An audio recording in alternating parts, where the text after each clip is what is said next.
Are you ready? Yeah. I'm ready. Final leg of the Amazing Race begins now. Let's go. Open. On the finale of Suffield's first Amazing Race, our final three were put to the test one last time. With Jonah Perry as Tristan Grush's sub, the field was set. Nick and Owen, Ingen and Zanussi, and Jonah and Emily were raring and ready to go as they left Parker's Pond to embark on their last challenges together. Sprinting up to the solo barn, our teams found their first task there. In this recap challenge, teams had to correctly match their fallen foes with their corresponding color and final position on the leaderboards. Along with this, teams had to recall 8 of the 12 countries mentioned in clues from other parts of the race. All 3 teams flew through this challenge and moved on to the ropes course. Like, we had to write down on a piece of paper the order of like where teams finished and what color shirts they were wearing. That was probably the easiest. There, one team member was asked to brave the heights and take a leap of faith. In order to get their next clue, teams had to grab a bar placed 6 feet out and hold on for 10 seconds, all while putting their lives on the line. Nick and Owen and Team Zangusi crushed this challenge again, but the bar slipped through Emily Lowe's hands, which brought the two to the back of the pack. Upon completion, teams were asked to follow the disc golf course back to the main campus, and in one of the holes, teams found their next clue written on a frisbee.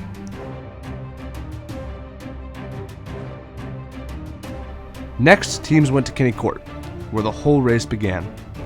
In there, they would find John Kuzmeski, Susanna Johnson, and Liz Sacco, who instructed the teams that in order to get the next clue, teams would have to carry one of them to the second floor of Memorial. If the students touched the ground beneath them for a minute, the teams would have to bring them back to Kinney and start again.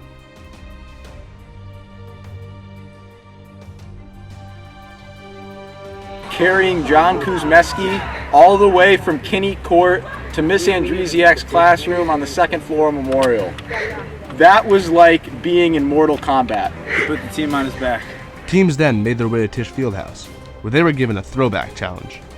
In one of the first tasks of the year, teams were asked to make a free throw in the basketball court. This time, they had to make at least 2 3-pointers each. Upon completion, our 3 teams made their way to Scoops, where the staff graciously agreed to make something special to have the teams eat.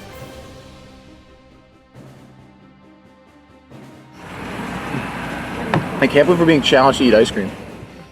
The ice cream. Yeah. Ice cream was pretty hard. We started at a disadvantage because Emily is lactose intolerant, so that was definitely a struggle, but she braved it out and ate it, which was really impressive, so it was good. After finishing a bowl, teams had to decode a phrase and realized that it was leading them to the library. What does this mean? Maybe like pre-algebra sum on page 51. I don't know, Nick. Is it abbreviations for a book? This clue told teams where they could find their final envelope. Your next clue is hidden inside the most iconic symbol of Suffield. In the Brass Beauty. Teams realized it was the bell on top of Bell Hill, where they lifted each other up to get their final clue.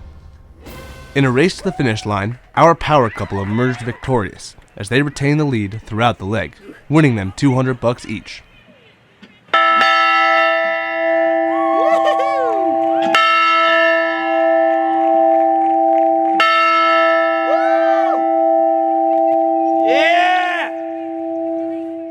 Ingen and Zanussi came in a close second, while Jonah and Emily tagged along a few minutes after, concluding 5 weeks and 43 different challenges.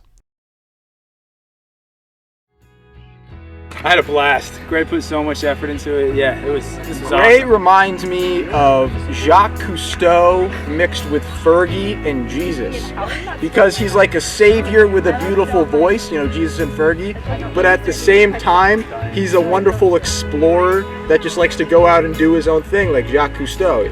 Gray is jack of all trades. We just want to say a big thank you to Gray and Mr. Lynch and Swarco and everyone that helped put this together, and I hope it's going to be a tradition, and if anyone wants to do it next year, definitely go for it. It's so much fun, and you will remember it for a long time. So it was an awesome way to spend my spring term each week trying out a new race, and great way to finish out, and thanks Gray for putting this together. Thank you, Gray. You're the best. We love you.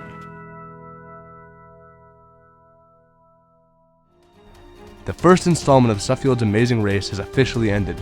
But don't worry, there are plans for a second race taking place next year, with your new host, Dan Bennett.